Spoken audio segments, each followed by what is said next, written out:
Coucou tout le monde, aujourd'hui je vais vous parler de vitamine D. C'est vraiment super important parce que 80% des personnes qui vivent en Europe sont carencées en vitamine D. Alors je vous suggère d'écouter un petit peu parce que la vitamine D elle est impliquée dans tellement de processus du corps que quand on en a peu, on va avoir plein de problèmes par-ci par-là.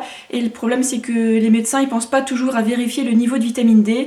Donc vous pouvez commencer par faire mesurer votre niveau de vitamine D et ensuite prendre d'autres mesures nécessaires pour relever le niveau. Dans l'alimentation, la vitamine D se présente sous deux formes, la D2 et la D3. La D2 est végétale et la D3 est souvent animale. La D2 est moins efficace que la D3. Alors si les sources alimentaires suffisaient, 80% des Européens ne seraient pas carencés. Là et là, je vais vous indiquer deux marques de vitamine D3 végétale que vous pouvez trouver facilement et que vous pouvez vous procurer sur internet. Vous pouvez prendre ces compléments pour relever votre niveau de vitamine D, mais la meilleure source, la source principale de vitamine D pour l'humain, c'est le soleil. Et comme la plupart d'entre nous travaillons à l'intérieur, dans un bureau actuellement, on n'a pas forcément notre quota de vitamine D. Bon, pendant l'été, c'est un plaisir de s'exposer au soleil parce qu'il fait chaud, on aime bien être sans manches et puis prendre bien le soleil. Mais en hiver, il fait tellement froid qu'on n'a même pas envie de se mettre au soleil parce qu'il fait trop froid, il y a du vent, etc. Moi, je prends la vitamine D3 des plantes pendant tout l'hiver et pendant l'été, je prends le soleil. Alors, je m'expose progressivement histoire de ne pas choper des coups de soleil non plus. Les gens croient souvent que le soleil donne le cancer, mais en général, c'est plutôt l'inverse. C'est le manque de soleil qui peut favoriser le cancer. Néanmoins, les cancers de la peau sont possibles avec des coups de soleil à répétition, année après année. D'ailleurs, je vous conseille 2 livres sur la vitamine D qui vous expliqueront plein de détails. Mais là, dans cette vidéo, je vous explique que ce qui va vous être utile au niveau pratique. Donc des compléments de vitamine D3 si votre niveau de vitamine D est bas. Et pendant l'été, profitez un maximum du soleil, mais en évitant que votre peau rougisse. Si votre peau a rougi, c'est que vous vous êtes exposé trop longtemps. Moi avant, je prenais des coups de soleil assez facilement, j'avais un petit peu peur du soleil. Et ensuite, en adoptant une alimentation végétalienne, je me suis rendu compte que ma peau était beaucoup moins sensible au soleil, que je bronzais plus facilement.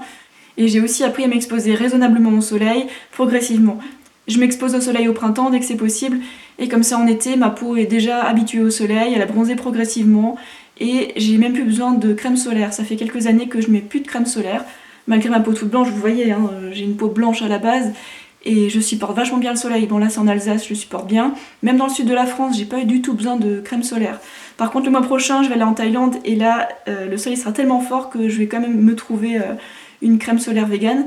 Mais pourquoi j'évite la crème solaire ? Déjà, première raison parce que c'est plein de produits chimiques, donc c'est pas bon pour ma santé ni pour l'environnement. Et deuxième raison, c'est que la crème solaire empêche d'avoir mon quota de vitamine D, sous prétexte que c'est censé me protéger du cancer. Alors pour me protéger du cancer, je préfère m'exposer raisonnablement au soleil, ou alors si la durée est trop longue, je me couvre avec un chapeau, etc. Je fais cette vidéo parce que c'est bientôt l'été, et pour vous rappeler de vous exposer progressivement et pas de passer du tout blanc au tout rouge, et c'est pas très bon ça.